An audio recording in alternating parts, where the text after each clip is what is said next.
میں اس پروگرام بلا کسی تمہید کے ہمارے بیچ ہمارے درمیان ہمارے مہمان خصوصی موجود ہیں، اور ایک چیز اور میں آپ سے بتا دوں، ابھی عشاء کی نماز شاید کچھ نے پڑھی ہو اور کچھ نے نہیں پڑھی۔ اس پروگرام کے اختتام کے بعد انشاءاللہ عشاء کی نماز یہیں ادا کی جائے گی۔ میں اپنے مہمان خصوصی، اپنے سرپرست اور اپنے بڑے بھائی جو اس وقت جامعۃ الاسلامیہ جامع مسجد کے اندر ایک استاد کی حیثیت سے وہاں پر ہیں، میں حضرت کو بلا کسی اس کے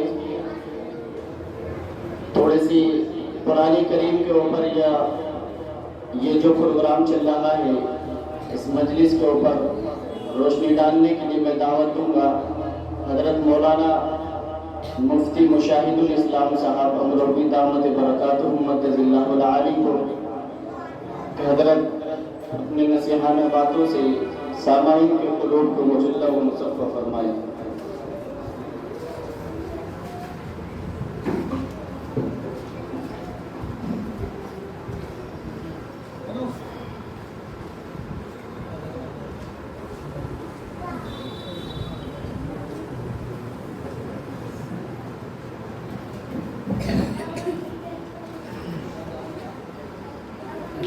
بسم اللہ الرحمن الرحیم۔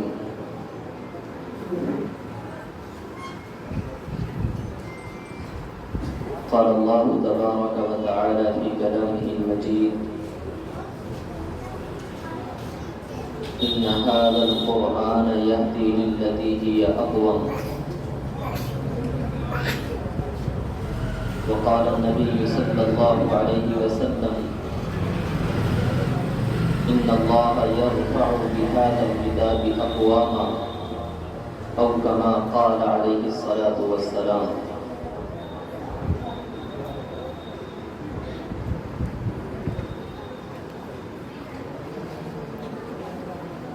آپ حضرات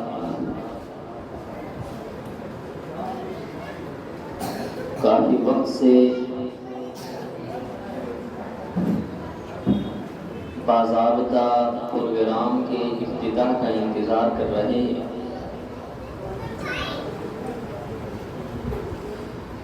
ہمارے مابین اس وقت استاد گرامی حضرت الاستاذ حضرت مولانا مفتی محمد شاہد صاحب دامت برکاتہم العالیہ شیخ الحدیث مدرسہ اسلامیہ عربیہ جامع مسجد امروہہ تشریف فرما ہے۔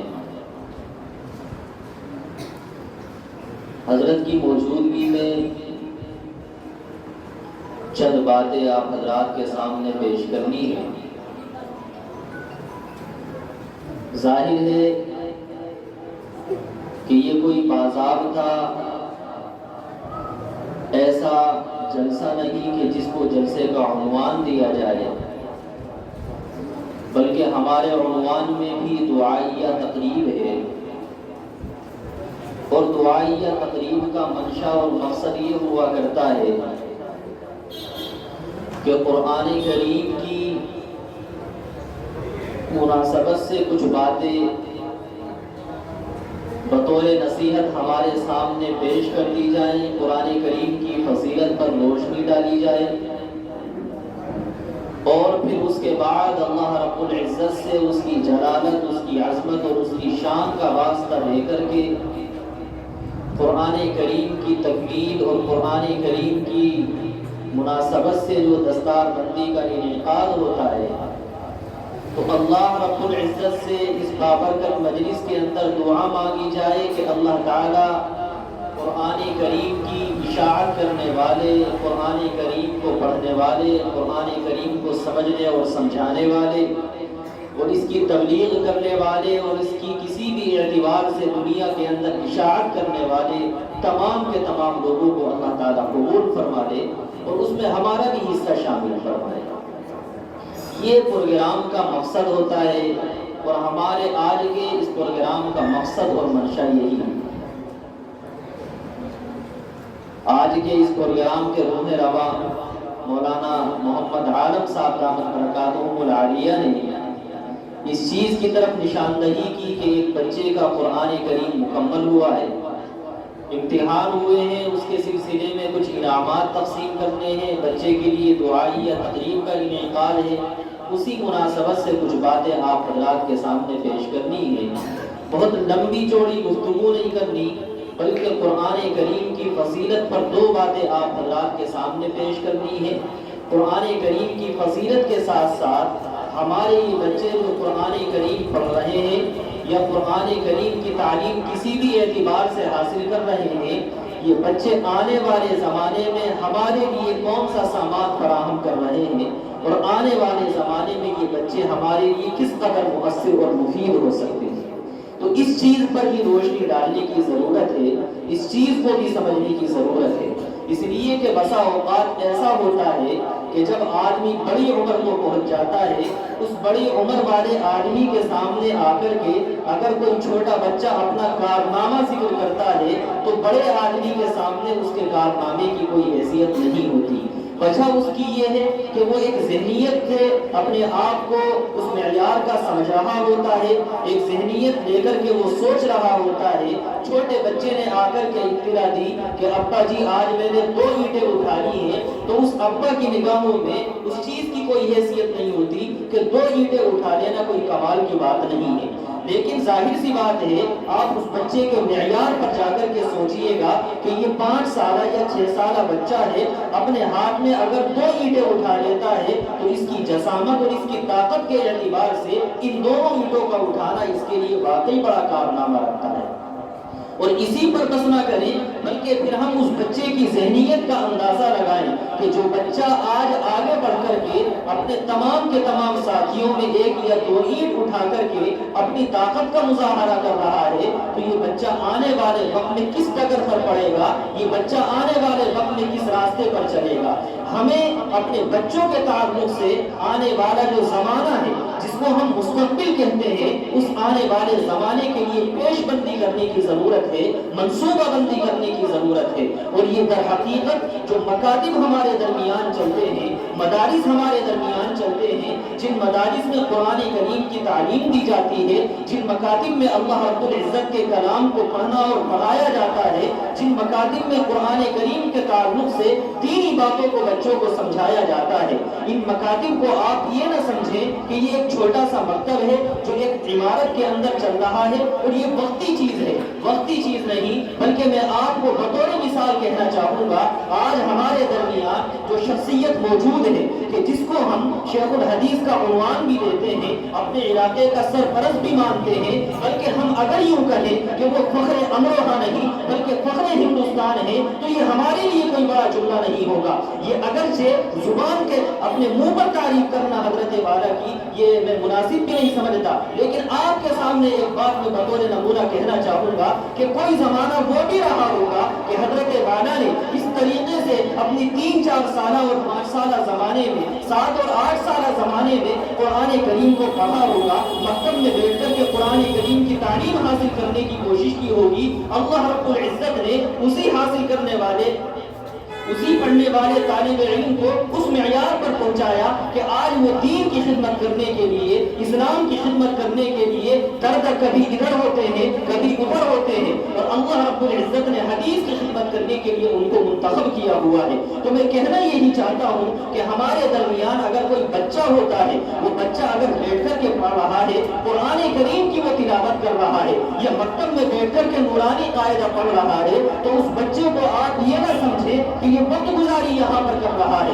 بلکہ در حقیقت وہ آپ کا مستقبل ہے، وہ آپ کا آنے والا زمانہ ہے۔ یہی بچہ آگے چل کر کے وقت کا شیخ الاسلام بھی بن سکتا ہے، یہی بچہ آگے چل کر کے وقت کا فخر الاسلام بھی بن سکتا ہے، یہی بچہ آگے چل کر کے خادم قرآن بھی بن سکتا ہے، یہی بچہ آگے چل کر کے ایک فقیہ اور محدث بھی بن سکتا ہے۔ اس لیے ہمیں اس معیار پر توجہ دینے کی ضرورت اور اپنے بچوں کے مستقبل اور ان کے آنے والے زمانے کے لیے منصوبہ بندی کرنے کی ضرورت ہے۔ اور در حقیقت یہ ہم کو سوچ ملتی ہے انبیاء علیہ السلام سے۔ اللہ رب العزت نے قرآن کریم میں حضرت ابراہیم علیہ السلام کی ایک نصیحت ذکر فرمائی، وَوَصَّى بِهَا إِبْرَاهِيمُ بَنِيهِ وَيَعْقُوبُ۔ اللہ رب العزت قرآن کریم میں بیان فرماتے ہیں کہ جب حضرت ابراہیم علیہ السلام کا انتقال ہونے لگا تو انہوں نے اپنے بیٹوں کو نصیحت کی تھی، اور ان بیٹوں میں حضرت یعقوب علیہ السلام آتے ہیں، ان بیٹوں میں حضرت اسحاق علیہ السلام آتے ہیں۔ حضرت ابراہیم کے حقیقی بیٹے حضرت اسحاق ہیں اور حضرت اسحاق کے بیٹے حضرت یعقوب ہیں۔ تو حضرت ابراہیم علیہ السلام نے اپنے بیٹوں کو بھی نصیحت کی ہے اور اپنے پوتوں کو بھی نصیحت کی ہے۔ وہ نصیحت کیا ہے، اس نصیحت کو میں آپ کے سامنے بیان کرنا چاہتا ہوں۔ قرآن کریم کوئی قصے کہانیوں کی کتاب نہیں، بلکہ قرآن کریم کوئی واقعہ بیان کرتا ہے تاکہ لوگ اس سے عبرت حاصل کریں۔ قرآن کریم نے ایک واقعہ بیان کیا حضرت یعقوب علیہ السلام کا۔ قرآن کریم کہتا ہے ام کنتم شہداء اذ حضر یعقوب الموت۔ لوگوں، جس وقت حضرت یعقوب علیہ السلام کا انتقال ہو رہا تھا تو کیا تم اس وقت حضرت یعقوب علیہ السلام کے پاس موجود تھے؟ اس وقت کیا واقعہ پیش آیا؟ ظاہر سی بات ہے کہ جس وقت حضرت یعقوب کا انتقال ہو رہا اس وقت ہم لوگ وہاں پر موجود نہیں۔ قرآن کریم نقشہ کھینچتا ہے ام کنتم شہداء اذ حضر یعقوب الموت اذ قال لبنیہ ما تعبدون من بعدی۔ حضرت یعقوب علیہ السلام کا انتقال ہو رہا ہے، آپ اپنے بستر کے اوپر موجود ہیں، آپ نے اپنے آخری وقت میں اپنے بیٹوں کو بلایا اور اپنے پوتوں کو بلایا، اور بلانے کے بعد ان کے سامنے آپ نے ایک بات رکھی اور ان سے بطور وصیت آپ نے ایک بات ذکر کی۔ قرآن کریم کہتا ہے حضرت یعقوب علیہ السلام نے اپنے بیٹوں اور پوتوں سے کہا ما تعبدون من بعدی، کہ مجھے یہ بتاؤ کہ میرے بعد تم کس کی عبادت کرو گے۔ آپ اس پر غور کیجئے گا۔ حضرت یعقوب علیہ السلام کی شخصیت وہ ہے کہ آپ خود نبی ہیں، آپ کے والد وہ نبی ہیں، آپ کے چچا وہ نبی ہیں، آپ کے دادا وہ نبی ہیں، اور آپ کی اولاد میں بھی اللہ رب العزت نے نبی پیدا فرمایا ہے۔ حضرت یعقوب علیہ السلام کی شان دیکھیے کہ جو خود نبی ہو، اس کی اولاد میں نبی ہو، اس کا باپ نبی ہو، اس کا چچا نبی ہو، اس کا دادا نبی ہو، وہ اپنی اولاد کے بارے میں فکر کرتا ہے ما تعبدون من بعدی، کہ مجھے یہ بتاؤ کہ میرے بعد تم کس کی عبادت کرو گے۔ در حقیقت حضرت یعقوب علیہ السلام آنے والی امت کو ایک راستہ دینا چاہتے تھے، وہ ایک سوچنے کا ڈگر دینا چاہتے تھے، ایک معیار ان کو سمجھانا چاہتے تھے کہ اگر آدمی دنیا سے رخصت ہو رہا ہو تو رخصت ہونے والے آدمی کو اپنے بچوں کی دینداری کی فکر کرنے کی ضرورت ہے، ان کے ایمان کی فکر کرنے کی ضرورت ہے، ان کے اسلام کی فکر کرنے کی ضرورت ہے۔ یہاں پر آپ اس بات کو انتہائی سنجیدگی کے ساتھ سن لیجئے گا۔ یہ بہت اہم مقام ہے کہ جس مقام پر آپ کے سامنے کھڑے ہو کر کے بات کی جا رہی ہے۔ میں تقریر کرنے کے لیے نہیں، تقریر بھی نہیں کر رہا ہوں، اور تقریر کرنے کا میرا یہ انداز بھی نہیں ہے۔ میں کچھ کہنا چاہتا ہوں، میں صرف اتنی بات آپ حضرات کے کانوں کے حوالے کرنا چاہوں گا کہ ما تعبدون من بعدی، جو حضرت یعقوب علیہ السلام نے اپنی اولاد کے بارے میں کہا تھا کہ یہ بتاؤ میرے بعد کس کی عبادت کرو گے۔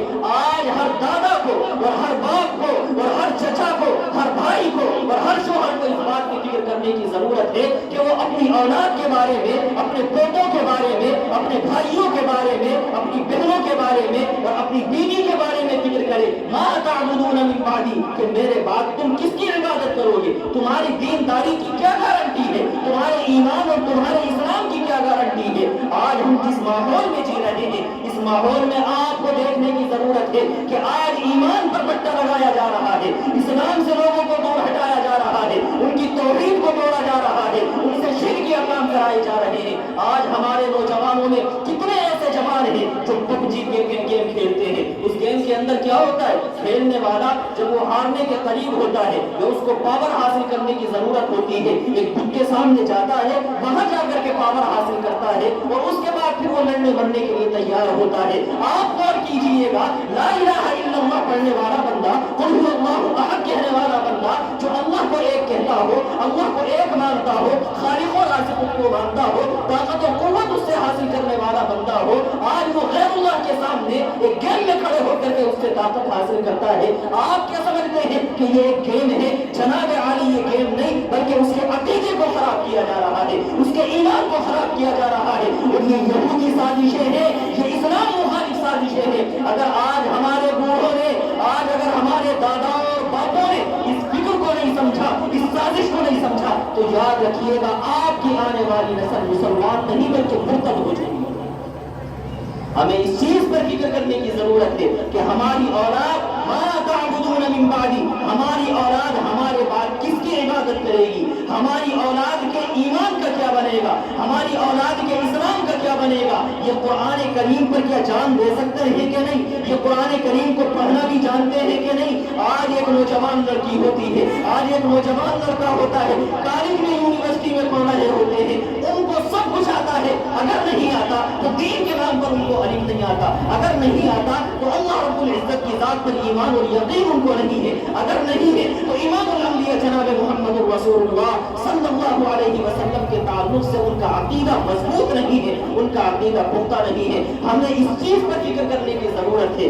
ہم اس بات کو منع نہیں کرتے، اور علماء نے کبھی اس کو ناجائز نہیں لکھا کہ بچوں کو ڈاکٹر نہ بنایا جائے، انجینئر نہ بنایا جائے، بنائیے گا، اور ضرورت ہے اس دنیا کے اندر اگر آپ کو رہنا ہے، آپ کو ڈاکٹر بھی دینے پڑیں گے، آپ کو انجینئر بھی دینے پڑیں گے، آپ کو وکیل بھی دینے پڑیں گے، آپ کو جج بھی دینے پڑیں گے، آپ کو سب کچھ دینا پڑے گا، لیکن اس کے ساتھ ساتھ اپنے پیدائش کے مقصد کو مت بھول جائیے گا۔ وما خلقت الجن والانس الا ليعبدون، اللہ رب العزت نے اپنی عبادت کے لیے پیدا کیا ہے۔ امام الانبیاء جناب محمد رسول اللہ صلی اللہ علیہ وسلم نے ارشاد فرمایا کن فی الدنیا کأنک غریب او عابر سبیل، کہ دنیا میں ایسے رہو جیسے کوئی اجنبی آدمی ہوتا ہے یا جیسے کوئی مسافر ہوا کرتا ہے۔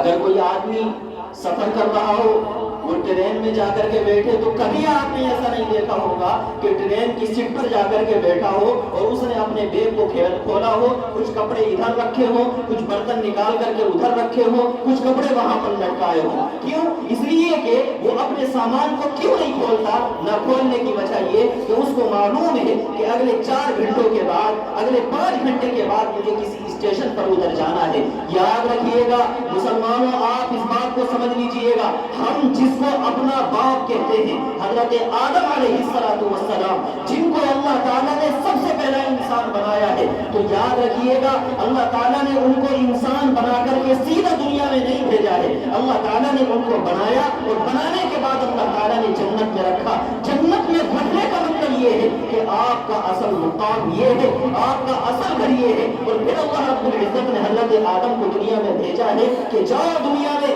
سفر کر کے آؤ، دنیا کو دیکھو، اور دیکھنے کے بعد پھر یاد رکھنا کہ میرے پاس حاضر ہونا ہے۔ ہمیں دنیا میں اسی طریقے سے وقت گزاری کرنے کی ضرورت ہے۔ آج ایک آدمی کی عمر 50 سال ہوتی ہے، 60 سال ہوتی ہے، 70 سال 80 سال میں لوگ عام طور پر دنیا سے منتقل ہو جاتے ہیں، انتقال کر جاتے ہیں، بلکہ 60-70 سال کے درمیان ہی اکثر لوگوں کا انتقال ہوتا ہے۔ یہ تو امام الانبیاء جناب محمد رسول اللہ صلی اللہ علیہ وسلم نے ارشاد فرمایا کہ میری امت کی جو عمریں ہوں گی وہ 60 اور 70 کے درمیان ہوں گی۔ عام طور پر لوگوں کی یہی عمر کا توازن ہوتا ہے اور لوگ انتقال کر کے چلے جاتے ہیں۔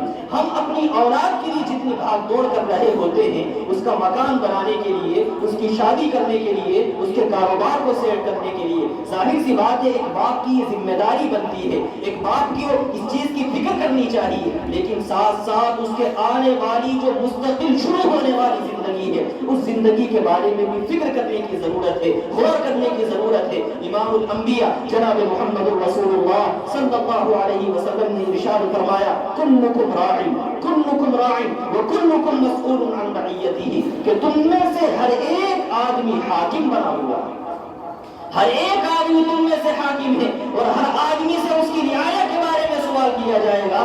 اگر باپ ہے وہ اپنی اولاد پر حاکم ہوتا ہے، اگر بڑا بھائی ہے چھوٹے بھائیوں پر حاکم ہوتا ہے، شوہر ہے بیوی پر حاکم ہوا کرتا ہے، تو ہر ایک سے اس کے محکوم اور اس کی رعایا کے بارے میں سوال کیا جائے گا کہ تم نے اس کو کچھ سکھایا تھا کہ نہیں سکھایا تھا، تم نے اس کو دینداری سکھائی تھی کہ نہیں سکھائی تھی، تم نے اس کے دل و دماغ میں قرآن کریم کی تعلیمات کو، ایمان کو، اسلام کو داخل کیا تھا کہ داخل نہیں کیا تھا۔ اس چیز کی فکر کرنے کی ضرورت ہے۔ اور ہم اگر حالات کا اندازہ لگائیں، اللہ رب العزت نے ہمارے اس کھوپڑے کے اندر اگر عقل رکھی ہے، سوچ رکھی ہے، اور ہم اپنے دماغ سے سوچنے کی صلاحیت رکھتے ہیں، ہماری عقلیں معاف نہیں ہوئی ہیں، تو پھر اس چیز پر توجہ دینے کی ضرورت ہے کہ اپنی اولاد کے ایمان کو بنایا جائے، ان کے اسلام کو بنایا جائے، ان کی دینداری کو پختہ اور مضبوط کیا جائے، اس لیے کہ اس معاشرے میں اللہ رب العزت کہ اس بنائی ہوئی دنیا کے اندر حضرت مولانا ابو الحسن علی میاں ندوی نور اللہ مرقدہ نے ایک موقع پر فرمایا تھا کہ ہندوستان کے مسلمانوں، میری گناہگار نگاہیں اس بات کو دیکھ رہی ہیں کہ اس ہندوستان میں، اس معاشرے میں آپ کی اولاد کو کھانے پینے کے لالے نہیں پڑیں گے، ان کے رہنے کے لالے نہیں پڑیں گے، ان کی معیشت کے اوپر ڈاکہ زنی نہیں ہوگی، آنے والے حالات میں ان کے ایمان کے لالے پڑ جائیں گے، ان کے اسلام کے لالے پڑ جائیں گے۔ اور آج ہم اپنی آنکھوں سے اس بات کا مشاہدہ کر رہے ہیں، اس بات کو دیکھ رہے ہیں، اس لیے ضرورت ہے کہ اپنے بچوں کے ایمان کی فکر کی جائے۔ یہ جو مکاتب چل رہے ہیں، ان مکاتب میں بچوں کو قرآن کریم کی تعلیم دلائی جاتی ہے۔ آپ میں سے جتنے افراد یہاں پر موجود ہیں، چاہے کوئی 40 سال کی عمر رکھتا ہو، 50 سال کی عمر رکھتا ہو یا اس سے زیادہ کی عمر رکھنے والا ہو، وہ آج بھی اگر تنہائی میں بیٹھ کر کے سوچیں تو آپ کو خود معلوم ہوگا، آپ کو خود خیال آئے گا کہ آپ نے اپنے گاؤں میں یا اپنے شہر میں جو مکتب یا مدرسہ چل رہا ہوگا، اس مکتب یا مدرسے میں آپ نے جو کچھ پڑھا ہوگا وہ آپ کو آج بھی یاد ہوگا، وہ چیز آپ کو آج بھی محفوظ ہوگی، الحمد وہ آپ کو آج بھی یاد ہوگی، وہ سورت قرآن کریم کی آپ کو آج بھی یاد ہوگی۔ تو اس عمر میں 5 سال 7 سال 10 سال تک کی عمر میں اگر ہم نے اپنے بچے کو دین سکھا دیا، قرآن سکھا دیا، ایمان سکھا دیا، تو یہ بڑے ہو کر کے سب کچھ کر سکتا ہے، لیکن اپنے ایمان کا اور اپنے اسلام کا سودا نہیں کر سکتا۔ آج اسی کی ضرورت ہے کہ ہم بچوں کو اتنا پختہ دینداری کے اعتبار سے بنائیں کہ اگر ان کے سامنے پیسہ لایا جائے تو پیسے کے مقابل وہ ایمان کا سودا نہ کریں، ان کے سامنے اگر طاقت لائی جائے تو طاقت کے مقابل وہ اپنے ایمان کا سودا نہ کریں، بلکہ اپنے ایمان پر مضبوطی کے ساتھ اور پختگی کے ساتھ جم جائیں۔ ہر ایک باپ کو، ہر ایک بھائی کو اپنی اولاد کے لیے اسی چیز کی فکر کرنے کی ضرورت ہے۔ ہم اگر بزرگوں کی زندگی میں دیکھتے ہیں، ایک بڑا مشہور واقعہ علماء نے لکھا ہے، حضرت خواجہ قطب الدین بختیار کاکی علیہ الرحمہ کا واقعہ ہے، بڑا مشہور واقعہ ہے کہ جب وہ مکتب کے اندر پڑھنے کے لیے جایا کرتے تھے تو مکتب سے جب واپس آیا کرتے تھے تو آنے کے بعد کہتے تھے کہ اماں جان بھوک لگ رہی ہے، کھانے کی ضرورت ہے، تو اماں کہا کرتی تھی کہ قطب الدین کھانا تو تم کو مل جائے گا، لیکن کھانا ملنے کی شرط یہ ہے کہ پہلے نماز پڑھو، اللہ رب العزت سے کھانا مانگو، اللہ تعالیٰ تم کو کھانا دے گا۔ کھانا دینا یہ ہماری ذمہ داری نہیں بلکہ یہ اللہ تعالیٰ کی ذمہ داری ہے۔ آپ غور کیجئے گا کہ آج اس سوچ کو رکھنے والی ماں ہمارے معاشرے کے اندر موجود ہے یا موجود نہیں ہے؟ اگر موجود ہے تو پھر اللہ رب العزت کا شکر ادا کرنے کی ضرورت ہے، اور اگر موجود نہیں ہے تو پھر افسوس کیا جائے اور اس قسم کی کوششیں کی جائیں۔ آج اتنا لمبا وقت گزر گیا لیکن خواجہ قطب الدین بختیار کاکی علیہ الرحمہ کا تذکرہ آپ حضرات کے سامنے جو کیا جا رہا ہے وہ اسی دین کی مناسبت سے کیا جا رہا ہے، اسی قرآن کی مناسبت سے کیا جا رہا ہے۔ ایک ماں نے اپنے بیٹے کی کس طریقے سے تربیت کی ہے۔ حضرت خواجہ قطب الدین بختیار کاکی بچے ہیں، مکتب سے پڑھ کر کے گھر آتے ہیں، آنے کے بعد اماں سے کہتے ہیں کہ اماں جان مجھے کھانے کی ضرورت ہے۔ اماں کہتی ہیں کہ کھانا ایسے نہیں ملے گا بلکہ پہلے 2 رکعت نماز پڑھو، اللہ رب العزت سے مانگو، اللہ تعالیٰ سے مانگو گے تو اللہ تعالیٰ تم کو کھانا دے دے گا۔ حضرت خواجہ قطب الدین بختیار کاکی بچے ہیں، ماں کے کہنے میں آئے، وضو کیا، وضو کرنے کے بعد مصلی بچھایا، نماز پڑھی اور نماز پڑھنے کے بعد اللہ رب العزت سے مانگنا شروع کیا، الہ العالمین میں مدرسے سے پڑھ کر کے آیا ہوں، الہ العالمین مجھے بھوک لگی ہوئی ہے، میرے مولا میرے کھانے کا انتظام کر دے۔ خواجہ قطب الدین بختیار کاکی یہ چھوٹا سا بچہ دعا مانگ رہا ہے، ماں نے اتنی دیر میں کھانا جہاں کہیں رکھا ہوا تھا وہاں سے نکالا اور ایک الماری میں لا کر کے رکھ دیا۔ خواجہ قطب الدین بختیار کاکی جب نماز سے فارغ ہوئے اماں کی جانب مخاطب ہوئے کہ اماں کھانا کہاں ہے؟ اماں نے کہا کہ بیٹا تلاش کرو، اللہ تعالیٰ نے گھر میں کہیں پر کھانا رکھ دیا ہوگا۔ بیٹے نے گھر کے اندر کھانا تلاش کرنا شروع کیا، الماری کو کھولا تو وہاں پر کھانا نظر آ گیا، بیٹے نے کھانا کھایا اور بڑی خوشی خوشی کھانا کھایا کہ میرے اللہ نے مجھ کو کھانا دیا ہے، میں نے اللہ سے کھانا مانگا تھا تو الہ العالمین نے مجھ کو کھانا کھلا دیا ہے۔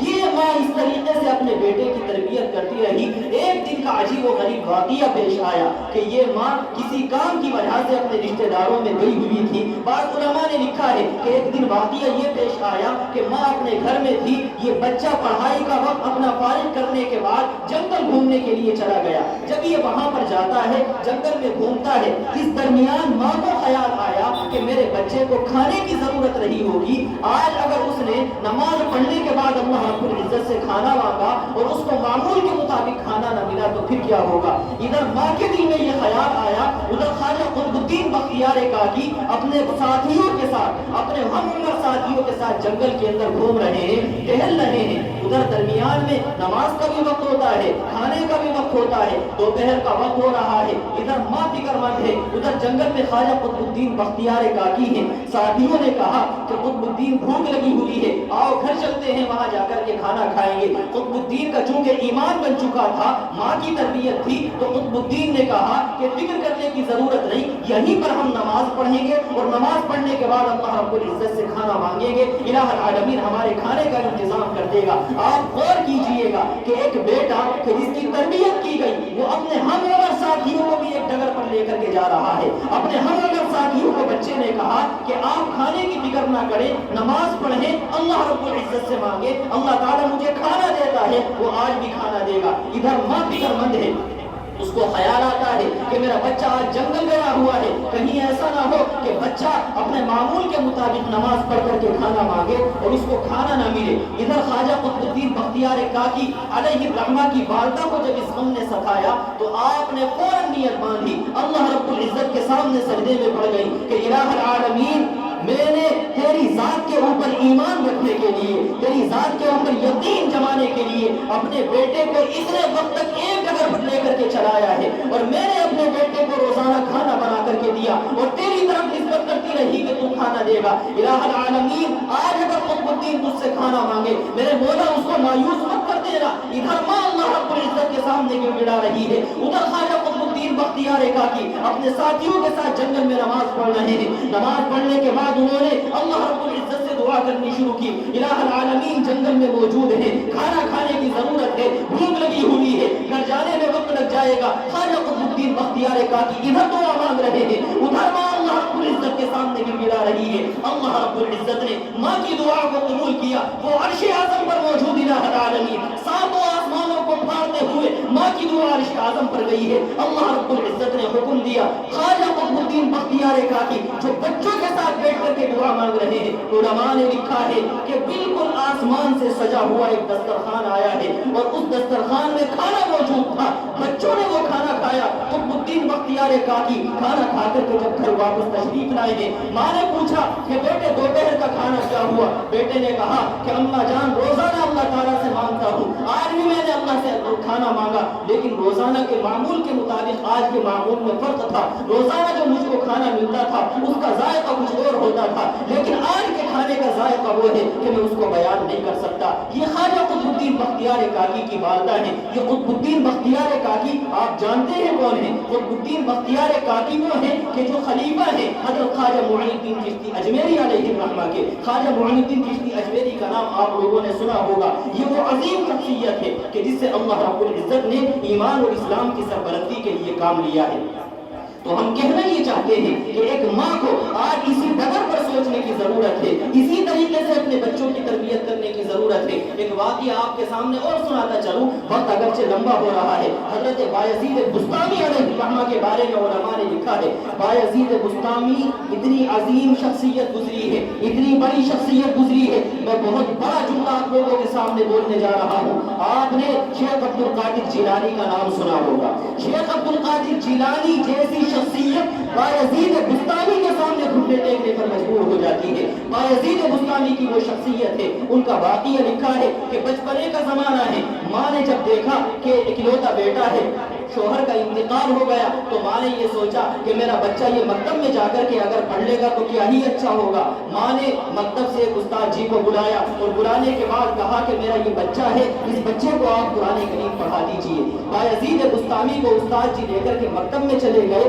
بایزید بسطامی نے قرآن کریم مکتب میں جا کر کے پڑھنا شروع کیا۔ ایک دن بایزید بستامی کو یاد آیا کہ میں اپنے گھر سے آ گیا ہوں، گھر میں اکیلی ماں ہے۔ بایزید بستامی کو ماں کی یاد ستانے لگی، اکیلے چونکہ گھر میں رہتے تھے، اکلوتی گھر کے اندر ماں ہوتی تھی۔ بایزید بستامی آئے ہیں تو ان کو خیال آیا کہ میں اپنی ماں سے ملاقات کروں۔ حضرت بایزید بستامی استاد جی کے پاس گئے اور جا کر کے کہنے لگے کہ استاد جی والدہ سے ملاقات کرنے کو دل کر رہا ہے۔ استاد جی نے کہا کہ گھر جانے کی تم کو اجازت نہیں، اگر تم گھر جانا چاہتے ہو تو اس کا طریقہ یہ ہے کہ اتنا سبق تم کو یاد کر کے لانا ہوگا، اگر تم نے اتنا سبق سنا دیا تو تم کو گھر جانے کی اجازت مل جائے گی۔ آپ جانتے ہیں کہ بچوں کے اندر شوق پیدا کرنے کے لیے اگر یوں کہا جائے کہ روزانہ آپ کو 5 پارے پڑھنے ہیں، اگر تم نے روزانہ 5 پارے پڑھ کر کے 6 دن میں قرآن کریم ختم کر لیا تو تم کو 500 روپے انعام ملیں گے۔ یہ بچہ جو ایک پارہ مشکل سے پڑھتا ہے یہ روزانہ 5 پارے آسانی پڑھ سکتا ہے، اس لیے کہ اس کے ذہن میں انعام کا لالچ آ گیا ہے۔ وہی بالکل واقعی حضرت بایزید بستامی کے ساتھ پیش آیا۔ استاد جی نے کہا کہ بیٹا اگر گھر جانا چاہتے ہو تو اتنا سبق یاد کر کے سنانا ہوگا۔ بایزید بستامی نے اتنا سبق یاد کیا اور یاد کرنے کے بعد استاد جی کو سنا دیا۔ استاد جی نے گھر پر جانے کی اجازت دے دی۔ بایزید بستامی یہاں سے مکتب سے چلے ہیں اور گھر ملاقات کرنے کے لیے دل میں خیالات کیے ہوئے جا رہے ہیں کہ اتنا وقت ہو گیا، میں ماں کے آغوش سے الگ ہو گیا تھا، ماں کی گود سے الگ ہو گیا تھا، آج جاؤں گا اپنی امی سے جا کر کے ملاقات کروں گا، ان سے باتیں کروں گا، مدرسے میں جو اتنا وقت گزارا ہے ساری کہانیاں امی کے سب سناؤں گا اور امی میرے سامنے وہ تمام کی تمام باتیں کہیں گی جو ایک ماں کی شفقت والی باتیں ہوا کرتی ہیں۔ بایزید بستامی اپنے دل و دماغ میں یہ خیالات لیے ہوئے چلے جا رہے ہیں۔ راستے میں جب آگے بڑھے گھر کے دروازے پر جا کر کے دستک دی، ایسا محسوس ہوا کہ اندر کوئی نہا رہا ہے۔ اندر سے نہا کر کے والدہ نکلی، والدہ نے دروازے پر آ کر کے پوچھا کہ کون ہے؟ باہر سے حضرت بایزید بستامی نے فرمایا کہ میں بایزید ہوں، آپ کا بیٹا آپ سے ملاقات کرنے کے لیے آیا۔ آپ ذرا سوچئے گا، تصور کیجئے گا کہ ایک ماں کہ جس کا شوہر بھی انتقال کر چکا، جس کی کوئی لڑکی نہ ہو، جس کا کوئی لڑکا نہ ہو، تنہا ایک لڑکا ہو اور وہ اس سے 1 سال سے زائد عرصے سے دور رہ چکا ہو، وہ بچہ اگر ماں سے ملاقات کرنے کے لیے آئے تو ماں کی ممتا کس طریقے سے امڑ پڑے گی۔ لیکن ماں کا جواب سنیے گا، اندر سے حضرت بایزید بستامی کی والدہ نے کہا کہ کون بایزید؟ میں کسی بایزید کو نہیں جانتی، میں تو صرف اتنا جانتی ہوں کہ میرا ایک بیٹا بایزید ہے جو مکتب میں پڑھنے کے لیے گیا ہے اور جب تک وہ مکمل عالم نہیں بن جاتا اس وقت تک وہ گھر سے گھر واپس نہیں آئے گا۔ میں تم کو نہیں جانتی کہ تم کون بایزید ہو۔ بایزید بستامی فوراً سمجھ گئے کہ میری والدہ مجھ سے ملاقات اس وقت تک نہیں کرنا چاہتی کہ جب تک کہ میں ایک مضبوط عالم نہ بن جاؤں۔ حضرت بایزید بستامی ماں کے دروازے سے واپس اپنے مکتب میں آئے ہیں اور آنے کے بعد انہوں نے پڑھنا شروع کیا ہے، اپنے وقت کے عالم بنے ہیں۔ بعض علماء نے لکھا کہ جب آپ عالم بننے کے بعد واپس اپنی ماں کے دروازے پر جا کر کے دستک دے رہے تھے کہ اپنی ماں سے ملاقات کروں گا، تو گھر کے اندر دستک کا جواب دینے والا کوئی موجود نہیں تھا۔ تنہا بایزید بستامی تھا جس کی والدہ دنیا سے انتقال کر چکی تھی۔ لیکن بایزید بستامی کون بنے؟ حضرت بایزید بستامی کا ایک واقعہ لکھا ہے کہ ایک مرتبہ اسی طریقے سے جلسہ ہو رہا تھا، ایک عیسائی کھڑا ہوا تقریر کر رہا تھا۔ وہ عیسائی تقریر کرتے کرتے اچانک سے خاموش ہو گیا۔ لوگوں نے پوچھا کہ جی کیسے خاموش ہو گئے؟ تو اس عیسائی نے کہا کہ میں خاموش اس لیے ہو گیا کہ ہمارے درمیان ایک محمدی آ گیا، یعنی ایک مسلمان ہمارے درمیان آ گیا ہے، اس محمدی کو یہاں سے نکالو، اس کے بعد میں اپنی تقریر شروع کروں گا۔ سارے لوگ مڑ کر کے ادھر ادھر دیکھنے لگے، دیکھا کہ ایک مسلمان عالم بیٹھے ہوئے ہیں۔ لوگوں نے ان سے کہا کہ آپ اٹھ کر کے یہاں سے جائیے گا۔ یہ بایزید بستامی تھے، یہ اٹھ کر کے نہیں گئے۔ تو عیسائی پادری نے کہا کہ یہ اگر اٹھ کر نہیں جاتے تو میں ان سے کچھ سوالات کروں گا، اگر انہوں نے میرے سوالات کے جواب دے دیے تو پھر ان کو یہاں پر بیٹھنے کی اجازت ہوگی۔ حضرت بایزید بستامی کھڑے ہو گئے، عیسائی پادری کو کہنے لگے کہ ٹھیک ہے آپ سوالات کیجئے۔ عیسائی پادری نے سوالات کرنے شروع کیے۔ عیسائی پادری نے کہا کہ یہ بتاؤ، ایک ایسا بتاؤ جس کے 2 نہیں۔ پہیلیاں پوچھنی شروع کی، ایک ایسا بتاؤ جس کے 2 نہیں۔ حضرت بایزید بستامی نے فرمایا کہ ایک اللہ ہے، اس کا کوئی دوسرا نہیں۔ عیسائی پادری نے کہا کہ ایسا 2 بتاؤ جس کا تیسرا نہیں۔ حضرت بایزید بستامی نے فرمایا کہ اللہ رب العزت نے دن پیدا فرمایا ہے، رات پیدا فرمائی ہے، ان کے درمیان تیسری کوئی چیز نہیں۔ اس نے کہا ایسا تین بتاؤ جس کا چار نہیں۔ حضرت بایزید بستامی نے فرمایا کہ جب اللہ رب العزت دنیا کو ختم فرما دے گی، ساری کی ساری چیزیں ختم ہو جائیں گی، اس وقت میں تین چیزیں باقی رہیں گی، چوتھی کوئی چیز نہیں۔ ایک لوح محفوظ ہوگا، ایک اللہ تعالیٰ کا قلم ہوگا، اور تیسرا عرش اعظم ہوگا۔ یہ تین چیزیں ایک وقت میں باقی رہیں گی، باقی یہ تمام کی تمام چیزیں فنا ہو جائیں گی، چوتھی کوئی چیز باقی نہیں رہے گی۔ اس عیسائی پادری نے سوال کیا کہ ایسا چار بتاؤ جس کا پانچ نہیں۔ حضرت بایزید بستامی نے فرمایا اللہ رب العزت نے آسمان سے چار کتابیں نازل فرمائی ہیں، توریت ہے، انجیل ہے، زبور ہے اور قرآن کریم ہے، پانچویں کوئی کتاب نہیں۔ اس نے کہا ایسا پانچ بتاؤ جس کا چھ نہیں۔ حضرت بایزید بستامی نے فرمایا اللہ رب العزت نے مسلمانوں پر دن رات میں 5 نمازیں فرض کی ہیں، چھٹی کوئی نماز اللہ تعالیٰ نے فرض نہیں کی۔ اس نے کہا ایسا 6 بتاؤ جس کا 7 نہیں۔ حضرت بایزید بستامی علیہ الرحمہ نے جواب دیا کہ اللہ رب العزت نے آسمان اور زمین کو 6 دنوں میں پیدا کیا ہے، 7ویں دن میں اللہ تعالیٰ نے اس کو پیدا نہیں کیا۔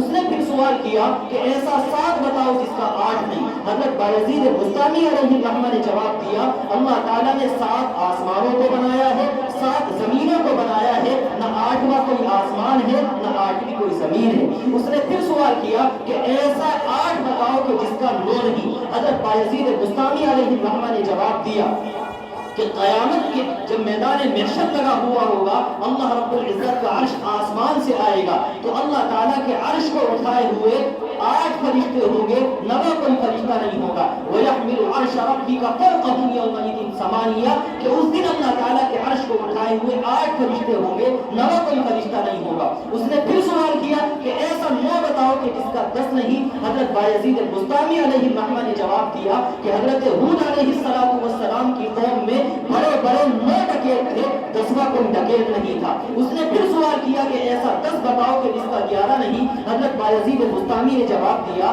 کہ آدمی اگر حج کرنے کے لیے جائے اور وہاں پر اس سے کوئی گڑبڑی ہو جائے تو اس آدمی کے لیے 10 روزے رکھنے ہوا کرتے ہیں، 7 روزے رکھتا ہے، اس کے بعد 3 روزے رکھتا ہے۔ قرآن کریم کہتا ہے تلک عشرۃ کاملہ کہ یہ 10 روزے اس کے اوپر واجب ہوتے ہیں، 11واں کوئی روزہ نہیں۔ اس نے پھر سوال کیا کہ ایسا 11 بتاؤ کہ جس کا 12 نہیں۔ حضرت بایزید بستامی علیہ الرحمہ نے جواب دیا کہ حضرت یعقوب علیہ السلام کے بیٹے حضرت یوسف علیہ السلام انہوں نے خواب دیکھا تھا انی رأیت 11 کوکبا کہ ابا جان میں نے خواب میں 11 ستارے دیکھے ہیں۔ تو حضرت یعقوب علیہ السلام نے تعبیر دی تھی کہ وہ 11 ستارے دراصل تمہارے 11 بھائی ہیں۔ تو حضرت یعقوب نے 11 ستارے دیکھے تھے، 12واں کوئی ستارہ نہیں دیکھا تھا۔ اس نے پھر سوال کیا کہ ایسا 12 بتاؤ جس کا 13 نہیں۔ حضرت بایزید بستامی نے جواب دیا ان عدت الشہور عند اللہ 12 شہرا کہ اللہ رب العزت کے یہاں مہینوں کی تعداد 12 ہے، 13 مہینے نہیں ہوا کرتے۔ اس نے پھر سوال کیا ایسا 13 بتاؤ جس کا 14 نہیں۔ حضرت بایزید بستامی علیہ الرحمہ نے جواب دیا کہ حضرت یوسف نے جو خواب دیکھا تھا اس میں 11 ستارے تھے، ایک چاند تھا اور ایک سورج تھا، یہ کل ملا کر کے 13 بنتے ہیں، 14ویں کوئی چیز انہوں نے خواب میں نہیں دیکھی تھی۔ اس طریقے سے اس عیسائی پادری نے تقریباً 56 سوالات حضرت بایزید بستامی علیہ الرحمہ سے کی۔ بایزید بستامی یہ مکتب میں پڑھنے والا بچہ جس کو اس کی ماں نے گھر کے دروازے سے رخصت کر دیا تھا، یہ اسلام کی اشاعت میں لگا ہوا ہے، اس بچے نے ان تمام کے تمام سوالات کے جوابات دیے۔ جب عیسائی پادری یہ دیکھ کر کے خاموش ہو گیا، تھک گیا کہ یہ تو تھکنے کے لیے تیار ہی نہیں ہے، یہ تو جواب پر جواب دیے چلا جا رہا ہے، تو وہ خاموش ہو کر کے کھڑا ہو گیا، کہنے لگا کہ اب میرے پاس کوئی سوال کرنے کے لیے نہیں رہا۔ تو حضرت بایزید بستامی علیہ الرحمہ نے فرمایا کہ اگر آپ کے پاس سوال کرنے کے لیے نہیں رہا، آپ نے اتنے سوالات کیے ہیں، میں صرف آپ سے ایک سوال کرنا چاہتا ہوں، آپ میرے اس سوال کا جواب دیجیے۔ عیسائی پادری نے کہا کہ میں آپ کے کسی سوال کا جواب نہیں دوں گا، لیکن چونکہ عوام بیٹھی ہوئی تھی انہوں نے کہا نہیں جی آپ کو جواب دینا پڑے گا، آپ نے ان سے اتنے سوالات کیے تو ایک سوال تو آپ سے بھی بنتا۔ حضرت بایزید بستامی علیہ الرحمہ کھڑے ہوئے تھے، عوام ان کی طرف سے بولنے لگی، تو بایزید بستامی علیہ الرحمہ نے ایک وہ سوال کیا جو اس کے گلے کی ہڈی بن گئی۔ بایزید بستامی نے سوال کیا کہ میرا صرف ایک سوال یہ ہے کہ یہ بتائیے کل قیامت کے دن جنت کی کنجی کس کے ہاتھ میں ہوگی؟ کل قیامت کے دن جنت کی چابی کس کے ہاتھ میں ہوگی؟ یہ سوال بایزید بستامی علیہ الرحمہ نے اس سے کر لیا۔ عیسائی پادری خاموش کھڑا ہو گیا۔ لوگوں نے کہا جواب دیجیے۔ عیسائی نے کہا جواب دوں گا، تم لوگ نہیں مانو گے۔ تو لوگوں نے کہا آپ جواب دیجیے، ہم مانیں گے۔ تو عیسائی پادری نے کہا کل قیامت کے دن جنت کی چابی امام الانبیاء جناب محمد رسول اللہ صلی اللہ علیہ وسلم کے ہاتھوں میں ہوگی۔ یہ جواب کا دینا تھا کہ تمام کے تمام موجود عیسائی اسلام کے اندر داخل ہیں۔ تو اللہ رب العزت دین کا کام اسی طریقے کے افراد سے لیا کرتا ہے۔ قرآن کریم میں اللہ تعالیٰ فرماتے ہیں جناب عالی احمد دیکھیے گا کہ یہ غریب آدمی کھانے پینے کے لیے اس کے پاس کچھ نہیں۔ ابھی ہم لوگ راستے میں چلے ہوئے آ رہے تھے، مولانا تشریف فرمائے حضرت مولانا سلیم صاحب میرے پاس بیٹھے ہوئے تھے۔ ایک بڑی سی عمارت کو مولانا نے دیکھا اور دیکھنے کے بعد مجھ کو کہنے لگے کہ اس عمارت کی کیا قیمت ہوگی؟ میں نے کہا معلوم نہیں کیا قیمت ہوگی۔ اندازہ لگایا خود ہی، اور اندازہ لگا کر کے بولے کہ اس عمارت کی اتنی قیمت ہوگی کہ ہماری بستی کا جو بڑے سے بڑا مالدار آدمی ہے وہ اس عمارت کو اگر خریدنا چاہے تو خرید نہیں پائے گا۔ اس سے میں کچھ کہنا چاہتا ہوں، کتنی دنیا کے اندر کوئی آدمی یہ سمجھے کہ میں سب سے بڑا مالدار ہوں، جناب عالی آپ سے بڑے بھی مالدار پڑے ہوئے۔ آپ کی جیب میں اگر 500 کا نوٹ ہے تو دوسرے کی جیب میں 2000 کا بھی ہو سکتا ہے، اور دوسرے کی جیب میں اگر کسی کے 2000 کا نوٹ ہے تو کسی تیسرے کے پاس 1.5 لاکھ والا موبائل بھی ہو سکتا ہے۔ ایک آدمی اگر سائیکل پر ہے تو دوسرے پر موٹر سائیکل ہے، ایک پر موٹر سائیکل ہے، تیسرے کے پاس کار ہے، ایک پر کار ہے، تیسرے کے پاس بڑی اور گاڑی ہے۔ تو اس دنیا کے اندر کوئی آدمی یہ سمجھے کہ میں ترقی پر پہنچ گیا، میں بڑا بن گیا، کوئی بڑا نہیں ہے۔ تمام کے تمام لوگ اپنے اپنے دائرے کے مینڈک بنے ہوئے ہیں، ہر ایک آدمی اپنے دائرے میں خوش ہے۔ آپ کے اس علاقے میں اگر کوئی سرکاری بڑا نیتا ہو، وہ اپنے اس علاقے سے نکل کر کے کسی دوسرے علاقے میں چلا جائے تو رکشہ والا بھی اس کے پہیا مار کر کے نکل جائے گا، وہ نہیں جانے گا کہ کون آدمی ہے۔ لیکن یہاں کا نیتا اپنے علاقے میں خوش ہوگا کہ مجھ سے بڑا کوئی آدمی نہیں۔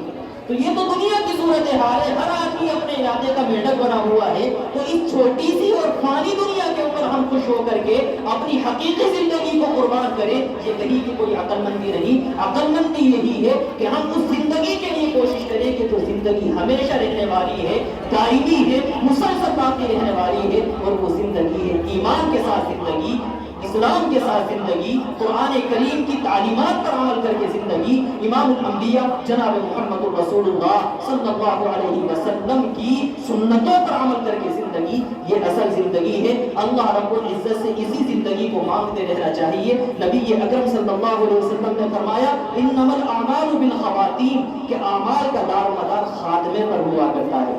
آدمی کا انتقال کس چیز پر ہوگا؟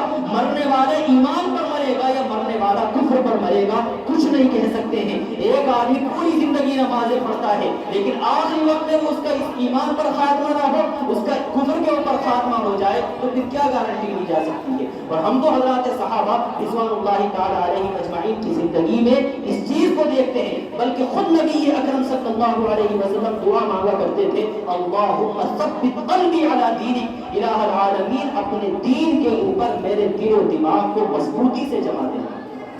کون دعا مانگ رہا ہے؟ امام الانبیاء نبی اکرم صلی اللہ علیہ وسلم، الہ العالمین اپنے دین کے اوپر میرے دل کو مضبوطی سے جما دینا۔ جب نبی دعا مانگ رہے ہیں تو ہم کو اور آپ کو اپنی دینداری کی، اپنے بچوں کی دینداری کی فکر کرنے کی ضرورت ہے۔ اللہ تعالیٰ مجھے بھی آپ کو بھی کہنے سننے سے زیادہ باتوں کو سمجھنے کی توفیق مرحمت فرمائے۔ وآخر دعوانا الحمدللہ رب العالمین۔ میں انتہائی ادب اور احترام کے ساتھ حضرت الاستاذ